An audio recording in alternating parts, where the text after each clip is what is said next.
옆 사람에게 인사하도록 하겠습니다. 당신은 하나님의 선물입니다. 오늘 성탄절이죠. 예수님께서 우리 인생 최고의 선물이 되십니다. 예수님과 연합된 우리는 내 안에 계신 예수님으로 인해서 누군가의 선물이 되어서 살아갈 수 있습니다.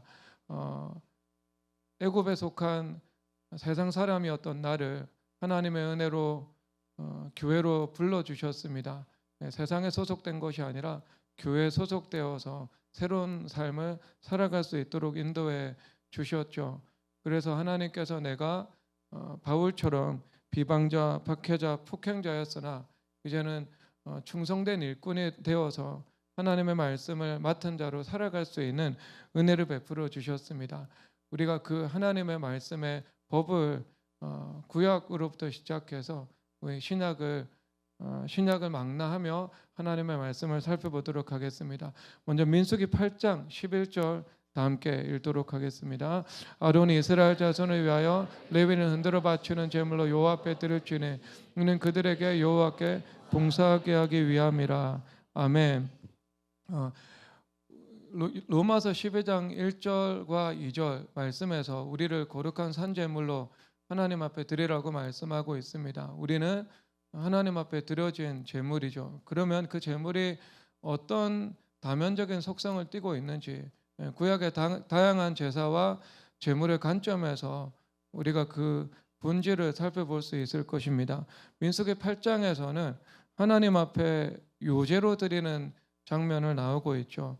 레위인들이 이스라엘 12지파 중에 구별되어서 하나님을 섬기는 제사장 지파가 되었습니다. 그리고 그들 자체가 하나님 앞에 드려진 예물인데 특별히 오늘 요제라는 형식으로 제사가 드려지고 있는 것을 보여주고 있죠. 요제는 하나님 앞에 흔들어 바치는 제물입니다. 그러니까 제사장의 예물을 드릴 때 오른쪽 뒷다리하고요 가슴살 이 두 개의 살을 손으로 들어서 흔들어서 주님 앞에 바치죠. 이것은 하나님 앞에 드려진 것을 말씀을 하고 있습니다. 들잖아요. 그리고 또 드려진 것이 다시 하나님께서 우리에게 선물로 돌려주시는 것을 말씀을 하고 있습니다. 두 가지 의미를 가지고 있는데요. 하나님 앞에 드려진 제물이면서 하나님께서 또한 우리에게 주신 선물이죠. 그러니까 여러분들이 왕같은 제사장으로 살아갑니다. 그것은 하나님 앞에 헌신되어 살아가는 것을 의미하는 것이며 또한 세상에 파송되어서 세상 사람들을 향한 하나님의 선물의 아이덴티티를 가지고 살아가는 것을 분명히 의미하고 있습니다. 이것을 에베소서 4장 8절에서 한 번 더 반복해 주시는데 읽도록 하겠습니다. 그러므로 이르기를 그가 위로 올라가실 때 사로잡혔던 자들을 사로잡으시고 사람들에게 선물을 주셨다 하였도다. 아멘. 하나님께서 선물이라는 말씀을 하고 계시죠. 사로잡혔던 자들을 사로잡으셨다라고 말씀하고 있습니다. 이것은 우리의 인간의 본성을 말하고 있습니다. 우리는 누군가에 의해서 혹은 무언가에 의해서 사로잡혀 살아갈 수밖에 없는 존재라는 것을 명시하고 있죠. 그래서 세상에 사로잡혀 있고 아니면 죄와 원수마귀의 노예가 되어서 살아가고 있었던 우리입니다. 우리를 해방시키셨죠. 그 다음에 누구에 의해서 사로잡히게 된다고요? 오늘 말씀은 우리에게 성령 하나님을 선물로 보내어 주셔서 성령 하나님께 사로잡힌다 이것을 말씀을 하고 있습니다. 그래서 예수님께서 부활 승천하셔서 하나님 아버지께 성령 하나님을 받아서 우리에게 보내어 주셨죠. 그 성령 하나님이 지상 최고의 선물임을 말씀을 하고 있습니다. 그리고 이 후 문맥에서는요 하나님께서 교회에 목사와 교사를 세우셨고 그들을 통해서 또한 만물을 충만케 하시는 하나님의 사역자의 사명을 감당케 하심을 말씀을 하고 있습니다. 그러면 목사와 교사라는 그 하나님의 사역자들도 하나님께서 교회와 세상을 향해 보내신 선물이라는 의미를 가지고 있는 겁니다. 자, 그러면 이 두 가지 말씀을 우리가 서로 수평적인 사고로 연결해서 볼 때 제사장적인 존재는요 요제죠.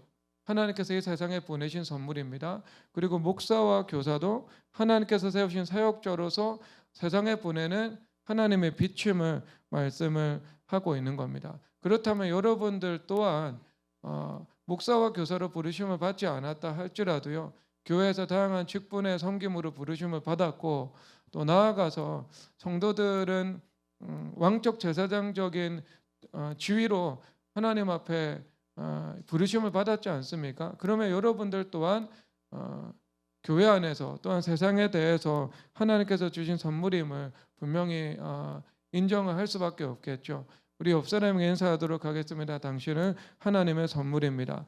자, 그러면 오늘 이 한 가지의 주제를 가지고 있죠. 폭행자와 비방자와 박해자였던 사도 바울이죠. 하나님의 선물로서 살아가지 못했죠. 세상에 소속되어서 교회와 하나님 나라의 해가 되는 존재로 살아갔습니다. 교회의 해가 되는 존재는요, 결국 세상에서도 해가 되는 존재일 수밖에 없습니다.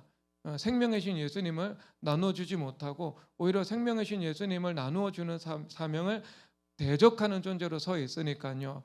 그런 존재가 하나님의 긍휼히 여기심을 입어서 이제 누군가를 섬기는 선물과도 같은 존재가 되는 것을 말씀을 하고 있는 것이죠. 여러분, 이것이 제사가 담고 있는 본 의미입니다. 여러분, 요제는요, 어디에 기원을 두고 있는가? 요제라는 것은 화목제에 기원을 두고 있습니다. 레위기 7장 15절 다 함께 읽도록 하겠습니다. 감사함으로 드리는 화목제물의 고기는 그날에 먹을 것이요 조금이라도 이튿날 아침까지 두지 말지니라. 자, 여기서 화목제물에 대해서 말씀을 하고 있죠. 화목제물에서는요, 이 오른쪽 뒷다리는 거제로 하나님 앞에 드리고, 그리고 가슴살은 요제로 하나님 앞에 드려줘야 했습니다. 그래서 요제와 거제는요, 제사장이 거룩한 곳에서 먹을 수 있는 고기가 됩니다. 성경에서는 이것을 제사장의 소득이다라고 명시를 하고 있죠.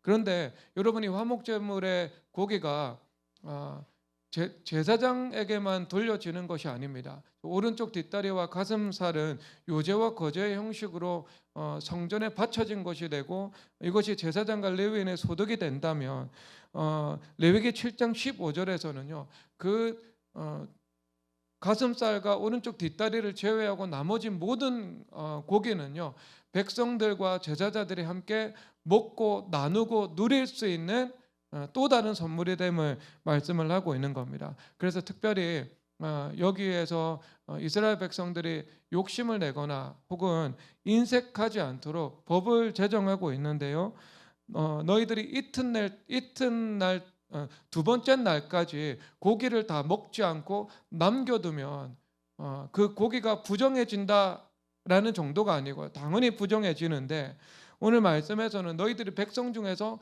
끊어질 것이다 라고 말씀을 하고 있습니다. 이것은 하나님의 신적 심판이 너희들의 인생에 다가갈 것이다 라고 말을 하는 거죠. 여러분, 이 말씀의 법적 인과관계를 우리가 살펴본다면 이스라엘 백성들은 바벨론 포로될 수밖에 없겠죠. 왜냐하면 그들이 하나님의 제사를 더럽혔잖아요. 우상을 숭배하고 온전히 주님 앞에 제사를 드리지 않았거든요. 그러면 이 말씀에 의하면 백성 중에서 끊어진다는 말씀이 응답될 수밖에 없겠죠. 그러면 여러분, 이 말씀이 심판이 그들의 인생 가운데 축적이 되어서요, 결국 역사적으로는 바벨론 포로됨이라는 그 백성들이 흩어질 수밖에 없는 그 결과로 나타날 수밖에 없었겠죠. 그러니까 하나님의 제사를 하나님의 법대로 드리는 것, 이것이 너무나도 얼마나 중요한지 우리는 인식해야 할 것입니다. 예배라는 것은요, 신명기 14장에서 말씀하고 있거든요. 하나님께서 지정한 시간에 지정한 장소에서 예배를 드려야 한다라고 말씀을 하고 있습니다. 그러니까 그렇지 않으면 하나님께서 받으시는 예배가 되지 않죠. 그러니까 이스라엘 백성들이 자신의 합리성, 자신의 인본주의, 자신의 편의주의적인 사고방식 때문에 원하는 시간에 원하는 장소에서 예배를 드리는 것은 주님께서 받으시는 예배가 되지 못한다고 말씀하고 있죠.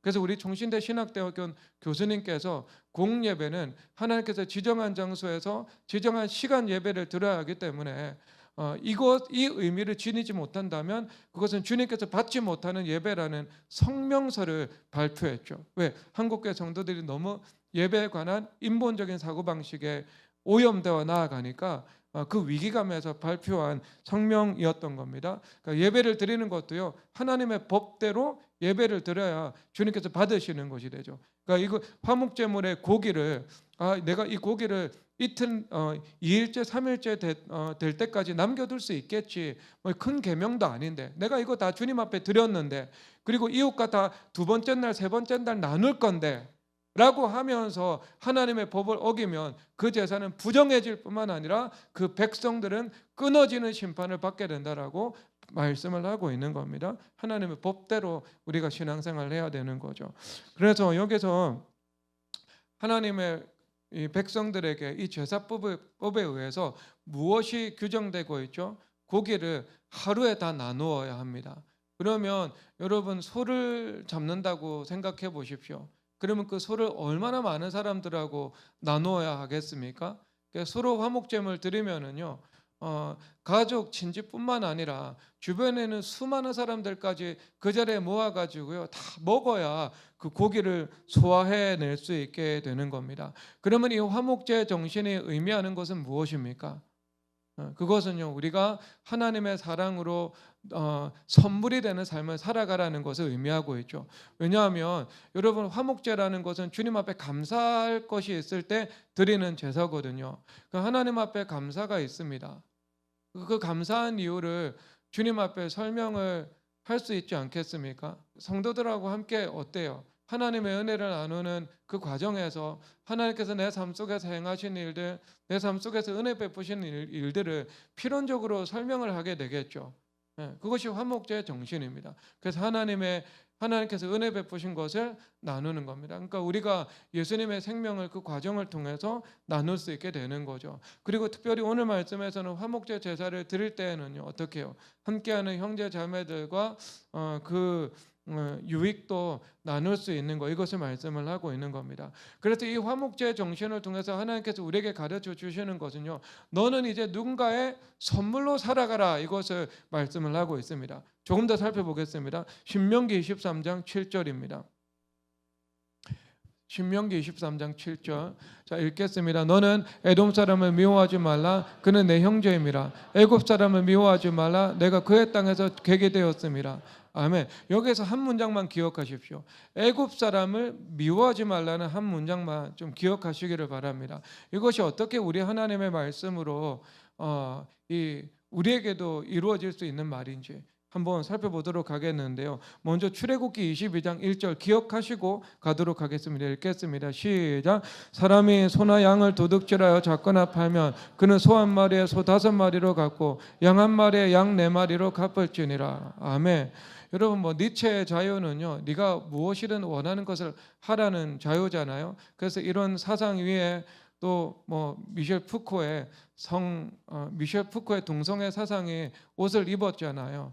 그래서 보편적이고 절대적인 규범은 존재하지 않고 내가 살아가는 시대의 맥락에 따라서, 그리고 내 주관에 따라서 무엇이 규범인지를 결정할 수 있다. 규범 자체가 오히려 없다, 이렇게 주장을 하고 있잖아요. 그래서 그는 소아 성애자의 삶을 살아가지 않겠습니까? 그래서 동성애를 하기 위해서 혹은 소아성애를 하기 위해서 자신의 사상을 만들어 놓았고요. 그의 또 뿌리에 가면 니체가 있고 또 그 뿌리로 가면은요, 그 사상 위에 사상이 쌓여 있는 모습을 볼 수 있습니다. 그런데 성경에서 말씀하시는 자유는요, 제한 없는 자유가 아닙니다. 자유에는 언제나 한계선을 설정하고 있죠. 그래서 오늘 자유가 없죠. 왜? 다른 사람의 양이나 소를 도둑질할 자유가 없습니다. 그래서 도둑질하면 양은 4마리로 소는 5마리로 갚으라고 말씀을 하고 있는 거죠. 그럼 이 말씀은 어떤 경계선을 제공해 주죠? 우리에게 자유가 있는데 피해를 입히지 말라는 경계선이 존재하고 있는 것입니다. 그러면 이 말씀이 단지 너희들 도둑질하지 말고 다른 사람들의 소유권을 존중하는 그런 수동적 계율로서만 존재하는가? 여러분, 그렇지 않습니다. 수동적 계율로서만 존재하는 것이 절대로 아닙니다. 왜냐하면 오늘 말씀에서 5마리로 갚고 양 4마리로 갚을지니라라고 말씀을 하고 있는데 갚으라고 말씀을 하고 있거든요. 너희를 갚는 존재가 되라 이것을 의미하고 있습니다. 그런데 이 갚다라는 그 히브리어 원어는 샬람이라는 말씀입니다. 여러분 샬롬이라는 히브리어 인사말 알고 있죠. 이것은 평화를 의미하고 있거든요. 그래서 우리가 관계 가운데 하나님께서 주시는 화목을 누리는 것, 그리고 우리가 물질적으로 필요가 채워진 것, 그리고 질병에서 치료를 받은 것, 그리고 전쟁을 하고 있다가 전쟁에서 승리하고 그 정쟁이 종식된 것, 이런 전체적으로요 샬롬이라고 이야기를 하고 있고 그 기반은 하나님과의 관계에서 오는 화목입니다. 여기에서 샬롬이 이루어지게 되거든요. 이 샬롬이라는 원어에서 나온 게 너희들 갚으라라는 말인 것입니다. 용례는 다르지만 원 의미는 같은 의미를 가지고 있죠. 그러니까 이 말씀은 너희들이 양 한 마리를 도둑질했을 때 4마리로 갚을 때 어떻게 해요? 관계도 화목해질 수 있다. 이것을 말씀을 하고 있는 겁니다. 그러니까 갚음으로 우리의 관계가 회복되는 것을 말씀을 하고 있습니다. 그러면 우리가 여기서 갚으라라는 것이 의미하고 있는 것은 무엇인가? 그러니까 우리가 이제 도둑질하는 존재의 삶에서 거듭나서 누군가를 사랑하고 섬기는 선물과도 같은 존재가 되라는 것을 의미하고 있는 겁니다. 원래 영적인 것과 물적인 것은 하나 되어 움직이잖아요. 그리고 율법 가운데는 서로 하나가 되어서 나타나거든요. 이것은 성경의 무수한 이 말씀과 문맥을 통해서 우리에게 설명되고 있는 것이죠. 오늘 그 설명할 필요는 없지만, 그러니까 이것은 우리의 존재가 변화되는 것을 말씀을 하고 있습니다. 그래서 이 샬람이라는 갚는다는 단어를요 또한 한편으로 주다라는 단어로 표현하고 있는데 출애굽기 25장 5절 보도록 하겠습니다. 읽겠습니다. 사람이 밭에서나 포도원에서 짐승을 먹이다가 적의 짐승을 놓아 남 밭에서 먹게 하면 적의 밭에 가장 좋은 것과 적의 포도원에 가장 좋은 것으로 배상할지니라. 아멘. 이거 이 치사한 사람을 말해주고 있잖아요. 그래서 사고방식이 치사한 거죠. 나의 밭과 포도원에서는 짐승은 풀지 않아요. 남의 밭과 포도원에 가가지고요 그 짐승 이제 짐승의 배가 고프구나 먹을 것이 되었구나 하면서 풀어버리는 거죠. 그래서 내 밭에서 먹이지 않고 남의 밭에서 짐승을 먹이게 되는 겁니다. 그러니까 이 심사가 고약하죠. 치사한 인격이잖아요. 그러니까 그런 사람에게 어떻게 자기 밭에 가장 좋은 것과 포도원에 가장 좋은 것으로 배상할지니라 라고 말씀을 하고 있습니다. 그래서 어떻게 되어야 하는가? 주는 사람으로 거듭나라는 것을 하고 있는 거죠. 그러니까 내 삶에 가장 귀한 것도 형제 자매들과 나눌 수 있는 인생, 크고 작은 것으로 섬길 수 있는 이 인격으로 살아가라. 그러니까 주는 자가 되어라. 이것을 말씀을 하고 있는 겁니다. 자, 그래서 여러분 이것이 성경에서요. 자, 그 애굽 사람을 미워하지 말라는 방향으로 나아가고 있다는 것으로 여러분 살펴보시기를 바랍니다. 창세기 32장 13절을 넘어가도록 하겠습니다. 읽겠습니다. 야곱이 거기서 밤을 지내고 그 소유 중에서 형 에서를 위하여 예물을 택할지니. 아멘. 여러분 여기서 형 에서를 위해서 예물을 보낸다라고 말을 하고 있습니다. 그러니까 예물이라는 것은요 하나님 앞에 드리는 예물, 그리고 우리가 희생 제사를 드릴 때 하나님 앞에 들고 가는 희생 제물, 이것을 의미하고 있습니다. 이것은 똑같은 단어예요.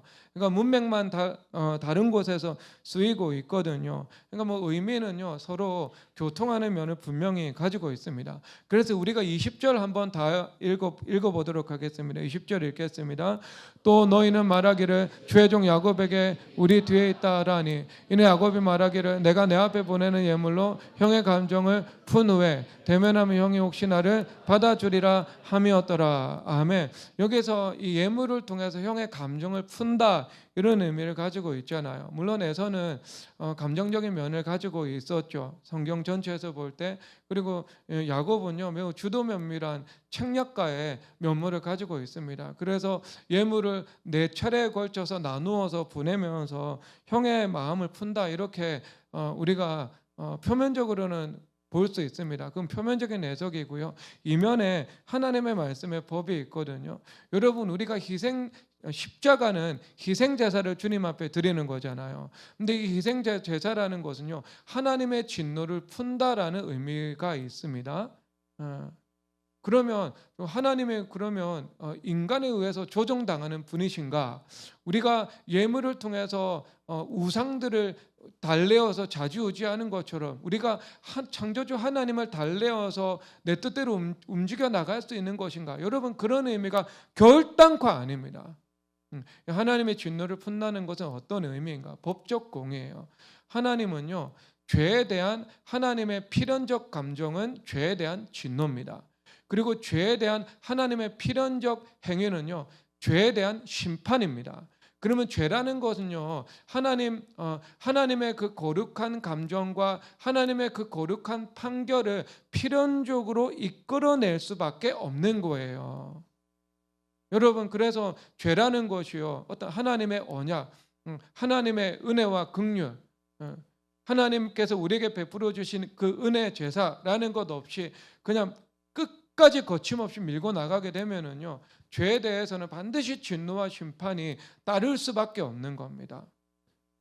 하나님 오래 참으시는 분이고 자비를 베푸시는 분이시기 때문에요, 우리가 부족하지만 그 십자가의 은혜 안에서 평강을 누리면서 살아갈 수 있게 되는 거죠. 살아남을 수 있는 사람이 모세의 고백대로 단 한 사람도 존재하지 않습니다. 그러면 여러분, 이 재물이 있다는 것은 무엇인가? 내가 그 진노와 심판을 받아야 되는데 그 희생 제물이 하나님의 진노와 심판을 대신 받은 것을 말씀을 하고 있는 거죠. 그래서 법적 공의상 하나님께서 우리에게 은혜를 베푸실 수 있는 그 통로가 마련된 것을 말씀을 하고 있는 겁니다. 그래서 우리가 이 주님 앞에 제물을 드려서 그 진노를 푼다는 것은요, 하나님께서 우리의 죄를 기억하지 아니하시고 용서와 은혜를 베푸신다는 그 긍휼의 수단이 마련된 것을 의미하고 있는 겁니다. 그러니까 그것은 우리 편에서 하나님을 좌지우지하는 것이 아니고 하나님 편에서 우리의 죄를 기꺼이 용서하기 위해서 용서할 수 있는 발판을 하나님의 은혜로 우리에게 마련해 준 것을 말씀을 하고 있는 겁니다. 하나님의 공인 거죠. 그러면 여러분, 그 연장선에서 살펴볼 수 있는 것이지 않겠습니까? 이것도 인간적인 관점에서 사람이 사람을 조정하려는 의미를 가지고 있는 것이 아니고요, 법적 공의의 의미를 지니고 있는 거죠. 왜냐하면 하나님께서 명령하신 제사 중에 속건제가 있잖아요. 속건제는 내가 상대방에게 물질상의 손해를 입혔을 때 물질적인 배상을 하는 것을 통해 가지고요, 그 제사가 완료가 되는 것을 말씀을 하고 있는 겁니다. 그러니까 제사라는 것이 하나님께 드리는 회개 제사로도 완료되고, 그리고 물적 배상이라는 제사를 통해서도 완료가 되는 거잖아요. 그러면 이 말씀이 의미하고 있는 게 뭔가? 야곱이 에서와의 관계에서 죄를 범했잖아요. 거짓말했죠, 도둑질했죠. 이 두 가지 죄를 범했거든요. 그러니까 거짓과 도둑질의 죄를 범했거든요. 그래서 그 에서와의 관계에서 하나님 앞에 먼저 선행적으로 회개기도를 드렸습니다. 언제 회개기도를 드렸어요? 야복강 앞에서 하나님의 사자와 서로 대면하잖아요. 그래서 하나님의 사자가 나를 축복하지 않으면 갈 수 없을 것이다 라고 말하고 있거든요. 그럴 때 그의 환도뼈를 내려칩니다. 그러니까 환도뼈는요, 당연히 어떤 남성적인 힘을 상징하고 있는 거잖아요. 허벅지의 힘줄이니까. 그래서 이것을 통해서 그 야곱의 십자가를 통과한 거죠. 십자가와 연합해서 자기가 죽어진 것을 말씀을 하고 있거든요. 그래서 먼저 하나님과의 관계에서요, 예수님을 만난 거예요. 예수님을 대면한 거고, 또 예수님과의 관계에서 내가 회개할 것은 회개하고 은총과 자비를 구할 것은 자비를 구한 거죠. 여러분, 우리가 무언가 잘못했고 그 잘못한 결과를 직면하게 될 때 모든 사람들이 본능적으로 주님 앞에 자신의 죄를 고백하면서 회개하게 되어 있거든요. 주여, 내가 죄를 범하였습니다. 이것은 여러분, 우리의 예수님을 믿는 사람들의 본능적인 반응입니다. 이거 내가 잘못됐습니다. 그러면 그 믿음의 사람의 야곱이 야복강 앞에서 형 에서가 자기를 죽이려고 오는 것을 여러분 직면했잖아요. 그리고 하나님의 사자와 씨름을 하고 있습니다. 그러면 그 20년 전 내가 형을 속였고 형의 것을 도둑질한 것, 인본적인 방법으로 강탈한 것, 이것을 눈앞에 지나가지 않았겠습니까? 주님 앞에 여러분 주님 앞에 회개하는 일들을 저는 했을 것이라고 추측을 하고 있습니다. 그리고 나서 어때요? 형 에서에게 예물을 드리잖아요. 그러면 이것은 합당한 배상까지 완료한 것, 이것을 말씀을 하고 있는 겁니다. 그러니까 야곱이 이제 사람이 변화가 된 거예요. 옛사람은 도둑질하는 삶에서, 그렇죠, 형의 축복을 도둑질했잖아요. 하나님께서 주시기를 기다렸어야 되죠. 하나님께서 축복을 약속하셨다면 그 축복을 기다렸어야 되죠. 하나님의 방법으로 취해야 되잖아요. 근데 그것이 인간적인 방법으로, 거짓된 방법으로 내가 취한 형식이 되었거든요. 죄가 된 거예요. 죄악의 방법이 된 거. 그래서 여러분 그런 사람에서 거듭났거든요. 이제 어떤 사람이 되라는 거죠? 이제 주는 사람이 되는 거. 내가 이제 누군가에게 선물로서 존재하는 인생이 되는 것, 이것을 말씀을 하고 있는 겁니다. 자, 여러분도 그런 인생 되시기를 축복합니다. 자, 그러면 여러분 우리가 다시 한번 살펴볼 텐데 지금 애굽 사람들은 미워하지 말라라고 말씀을 하고 있잖아요. 그러면 이것은 애굽 사람들은 3대가 지난 이후에 총회에 들어올 수 있다라고 말씀하고 있습니다. 애굽 사람들을 향해서 하나님의 은혜를 받을 수 있는 통로를 열어두고 있잖아요. 애굽 사람들 중에 이제 내가 여호와의 신앙에 감화를 받게 됐어요. 애굽의 우상들을 버리고 내가 여호와를 믿는 믿음으로 살아가고 싶습니다. 그러면 총회 안에 들어올 수 있는 거예요. 누구나 3대가 지난 이후에는. 근데 여러분 반면에 이스라엘 백성도요, 하나님 섬기지 않고 우상 숭배하며 살아갑니다. 그러면 그 언약 백성의 지위에서 탈락하는 거예요. 그래서 한 백성 중에서 끊어질지니라고 말씀을 하고 있잖아요. 구원이 자동적으로 보장되는 것이 아니고 그가 하나님을 믿지 않고 제사를 더럽히면 그도 백성 중에 끊어지는 형벌이 있다, 이렇게 말씀을 하고 계시거든요. 바뀔 수 있는 거, 운명이 바뀔 수 있는 거, 그렇죠? 먼저 된 자가 나중 될 수 있고 나중 된 자가 먼저 될 수도 있는 겁니다. 여러분 운명이 바뀔 수 있습니다. 여러분 믿음의 운명이 바뀌기를 주님의 이름으로 축복합니다. 그래서 잠언 22장 1절을 우리가 한번 살펴보겠는데요. 읽겠습니다. 많은 재물보다 명예를 택할 것이요 금보다 은총을 더욱 택할 것이니라. 아멘. 자, 여기서 재물보다 명예, 그리고 은과 금보다 은총, 이렇게 말씀을 하고 있습니다. 그러니까 우리가 가치를 두고 살아갈 때 둘 중에 어떤 가치가 더 중요한가 하는 문제인 것이죠. 그러니까 더 우월한 가치에 대한 이 말씀입니다. 그러면 너희들 여기서 금이나 은은요 물질과의 관계잖아요. 근데 물질과의 관계보다 더 중요한 것이 무엇인가? 그것은 명예죠. 명예라는 것은 사람과의 관계거든요. 그러니까 사람과의 관계가 물질과의 관계보다 더 귀하다. 이것을 말씀하고 있죠. 그러니까 물권이 인권이 있습니다. 여러분 왜 그럴까요? 내가 사람과의 관계 안에서 살아갑니다. 그러면 그 사람과의 관계에서 내가 때로는 물질적으로 희생을 하고 물질적으로 손해를 보는 것이 더 나을 때가 있잖아요. 그러면 그때 기꺼이 내가 그 손해를 감당하면 어때요? 그 사람과의 관계를 얻게 되죠. 그럼 그 사람과의 관계를 통해서요, 그 사람과의 관계를 통해서 얻을 수 있는 여러 가지 유익을 함께 얻을 수 있게 되지 않겠습니까? 예를 들어 여러분 중에 한 사람이 변호사가 되었습니다. 근데 변호사가 된 다음에요, 내가 수임료만 받고요, 그 사람 이제 내가 돈을 벌었고 그 사람은 다시 만날 수 없으니까 그 사람의 사건을요 내가 신실하게 감당하지 않습니다. 그러면 어때요? 그 의뢰인은 일생일대 중요한 문제에서 변호인의 조력을 온전히 받지 못해가지고요 불이익을 당하겠죠.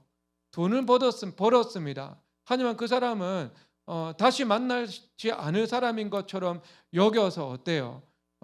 그 사람과의 관계는 파탄이 나게 된 겁니다. 그런데 내가 변호인으로서 합당한 수임료를 받을 수 있죠. 하지만 성심을 다해서 그것이 나의 사건, 나의 가족의 사건인 것처럼 그 사건을 내가 돌보아 줍니다. 그러면 어때요? 그 사람을 얻게 되는 거잖아요. 그러면 그 사람이 다시 송사는 없다 할지라도 주변에 어려움을 당한 사람들이 있다면 소개를 시켜줄 수 있지 않겠습니까? 여러분 바로 이것을 의미하는 겁니다. 우리가 사랑과의 관계에서 그 이후에 물질과의 관계도 수반되는 거 의미하고 있는 거죠. 그래서 우리가 여러분 기업을 경영하고 아니면 이 세상의 율법적인 관계 속에서 살아갈 때 그런 합당한 보상을 받지 않는 것은 또 어리석은 일이잖아요. 그렇잖아요. 내가 서비스를 제공하면 그 서비스에 합당한 가치를 받을 수 있는 것이 지혜로운 일입니다. 합당한 일이에요. 그렇죠? 그래서 그 이윤을 얻을 수 있는 것, 이것은 하나님의 관점에서는 선한 것이고 거룩한 것이거든요. 우리 칼빈주의의 관점에서는요. 그래서 그렇게 할 수 있는데 때로는 내가 이 율법적인 관계, 사람과의 관계에서 손해를 감수해야 되는 때가 있거든요. 그런데 그때 내 이익을 관철하면은요, 사람을 잃어버리고 일시적인 물질적인 유익을 얻게 되죠. 그래서 사실상 중장기적으로는 모든 것, 사람도 잃고 돈도 잃게 되는 것을 말씀을 하고 있는 겁니다. 그런데 이것보다 더 중요한 것이 무엇인가? 은총이라는 거죠.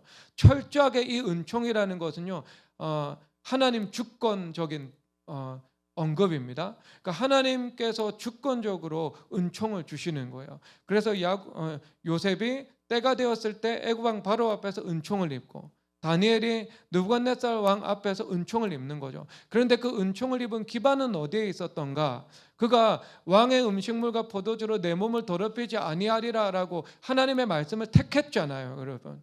하나님의 말씀을 믿음으로 택하고 선악과를 버렸잖아요. 그랬을 때 하나님께서 은총을 베푸셔서 느부갓네살 왕 앞에서 존귀를 얻도록 주님께서 베풀어 주시는 겁니다. 그래서 하나님과의 관계가 두 번째가 되고 사람과의 관계가 제1되는 우선순위가 되면은요, 그 사람과의 관계도 잃어버리고 하나님과의 관계도 잃어버리게 된다. 왜? 사람이 우상이 되니까. 사람이 우상이 되니까 그렇게 말씀을 하고 있습니다. 그래서 이 은총에 대해서 출애굽기 12장 36절에서 말씀을 하시는데 읽도록 하겠습니다. 여호와께서 애굽 사람들에게 이스라엘 백성에게 은혜를 입히게 하사 그들이 구하는 대로 주게 하심으로 그들 애굽 사람의 물품을 취하였더라. 아멘. 이스라엘 백성들이 애굽 왕 바로에게 학대를 당했습니다. 그러니까 노동의 정당한 대가를 받지 못했죠. 그 정당한 대가 정도가 아니라 매우 부당한 대우를 받았습니다. 그리고 백성들이 적지 않은 시간 동안 하나님 앞에 기도를 드렸죠. 그리고 그 오랜 기도와 인내의 결과로 하나님께서 모세를 보내어 주셨습니다. 그리고 모세를 통해서 애굽 왕 바로와 뿐만 아니라 애굽의 이 신들을 10대 재앙을 통해서 심판하셨죠. 그래서 나일강의 신을 심판하고 태양신을 심판하고 애굽의 각종 신들을요 하나님의 권능으로 심판한 것을 말씀을 하고 있습니다. 그 신들의 심판이 이루어지고 우상 숭배가 무너지니까 어때요? 영적인 분위기가 전환된 것을 말씀을 하고 있죠. 그러니까 모세가 대표하는 이스라엘 백성들의 그 믿음의 기도를 통해서 애굽의 신들을 심판하고 영적인 분위기가 전환된 것을 말씀을 하고 있는 겁니다. 그러니까 여러분 이것이 필요한 겁니다. 여러분 인생에서 영적인 분위기가 변화되고 여러분들에게 적대적인 사람들이 여러분들 앞에 무릎을 꿇게 되고 그리고 하나님께서 은총을 베푸셔서 사람과의 관계와 물질과의 관계가 바로 잡히기 위해서는요 믿음과 인내의 기도는요 필수적으로 필요한 것입니다. 모세가 10대 재앙으로 애굽의 신들을 심판하는 것처럼 우리가 그 믿음의 기도를 통해 가지고요 각종 우리 내 외부의 우상들을 심판할 때 영적인 분위기의 변화가 나타나고요 하나님께서 베푸시는 은총이 우리 삶 속에 나타날 수 있는 것을 말씀을 하고 있는 겁니다. 그래서 은총을 주신 거예요. 하나님께서 이스라엘 백성들이 애굽의 백성들 앞에서 은총을 입게 하신 거예요. 하나님께서 은총을 베풀어 주신 겁니다. 그 은총과의 관계에서 사랑과의 관계, 사랑과의 관계를 통해서 물질과의 관계가 나왔다. 이것을 말씀을 하고 있죠. 그러니까 애굽의 백성들에게 하나님의 은총이 임하니까요 이스라엘 백성들에게 호의를 베풀게 되는 거죠. 그러면 여러분 이것이 이스라엘 백성들의 관점에서는요 하나님께서 그들에게 보상해 주신 것, 갚아 주신 것을 말씀을 하고 있죠. 그런데 이것이 애굽의 백성들의 관점에서 한번 살펴보십시오. 애굽의 백성들이 지금까지 어떤 존재로 살아왔어요? 민족적으로는요 이스라엘 백성들을 학대하고 그리고 그에 적합한 대우를 하지 않고 그런 양을 도둑질하고 소를 도둑질하는 폭행자요 강탈자의 인생을 이스라엘 백성들 전체가 살아온 것이지 않겠습니까? 그들이 살아오다가 이제 어떻게 된 거예요? 변화가 된 거예요. 하나님의 은총이 임해가지고요 애굽의 백성들에게 물품을 기꺼이 자원해서 내어주는 사람으로 바뀐 거잖아요.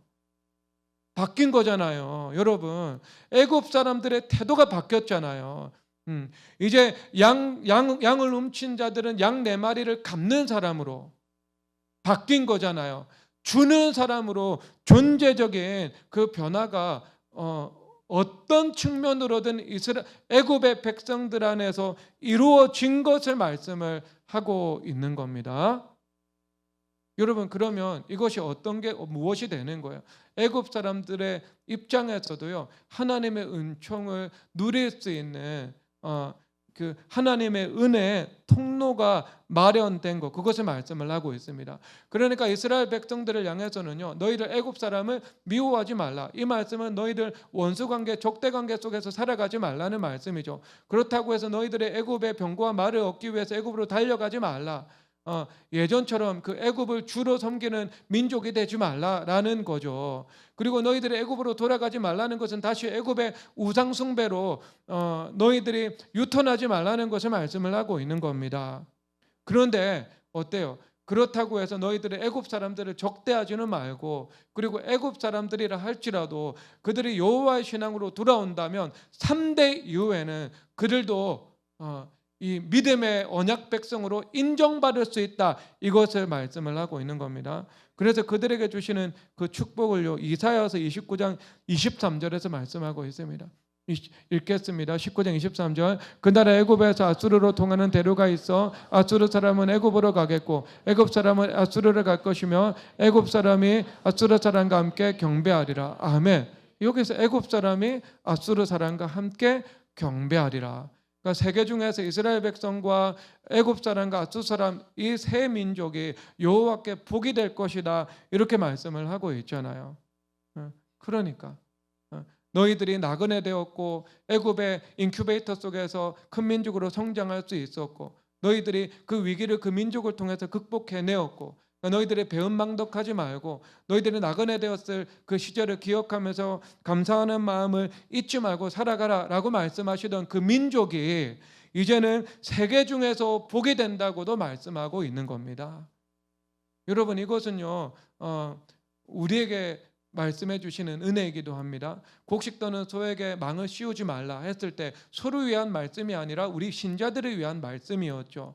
그러면 이 말씀도요 우리에게 주시는 하나님의 은혜의 교훈으로 얼마든지 삼을 수 있는 겁니다. 그래서 디모데전서 1장 12, 13절 우리 다시 한번 읽도록 하겠습니다.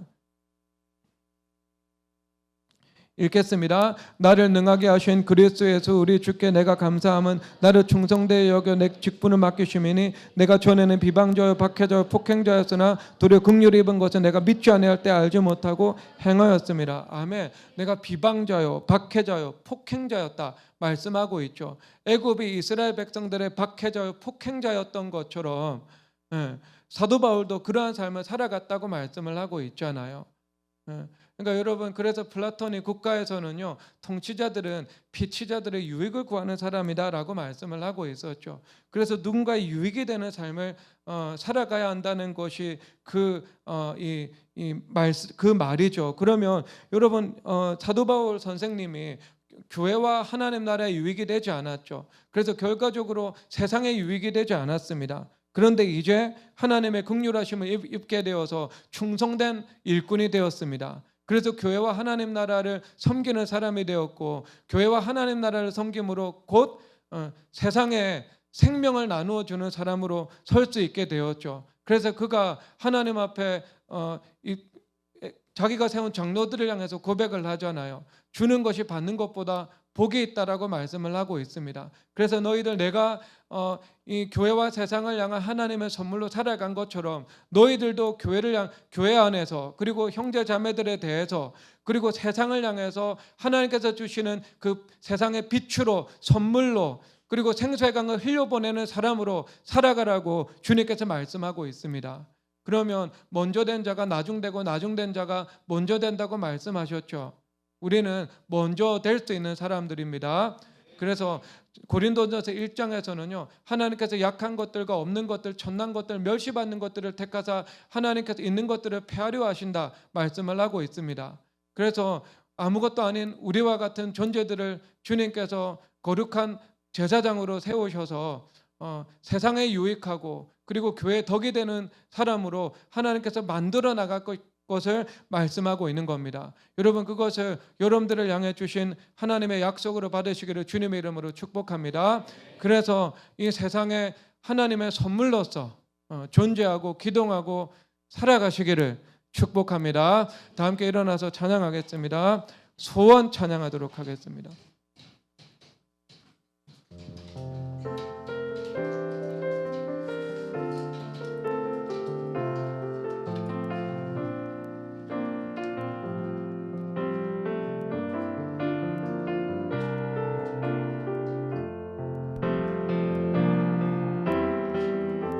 삶의 작은 일에도 그 마음을 알기 원하네. 그 길, 그 좁은 길로 가기 원해. 나의 작음을 알고 그분의 크심을 알며 소망 그 깊은 길로 가기 원하네. 저 높이 솟은 산이 되기보다 여기 오름직한 동산이 되게. 내 가는 길만 비추기보다는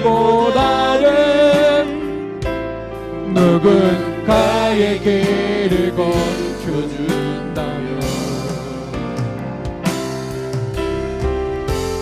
내가 노래하듯이 또 내가 얘기하듯이 살길 그렇게 죽기 원하네. 삶의 한 절이라도 그분을 닮기 원하네. 살아 그 높은 길, 더 높이 솟은 산이 되기보다 저 높이 솟은 산이 되기보다 저기 오름직한 동산이 되게. 내 가는 길만 비추기보다는 누군가의 길을 비춰준다면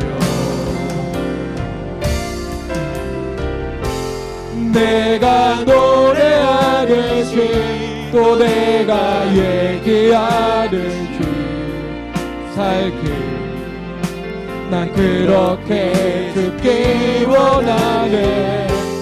삶의 한 절이라도 그분을 닮기 원하네. 살아 그 좁은 길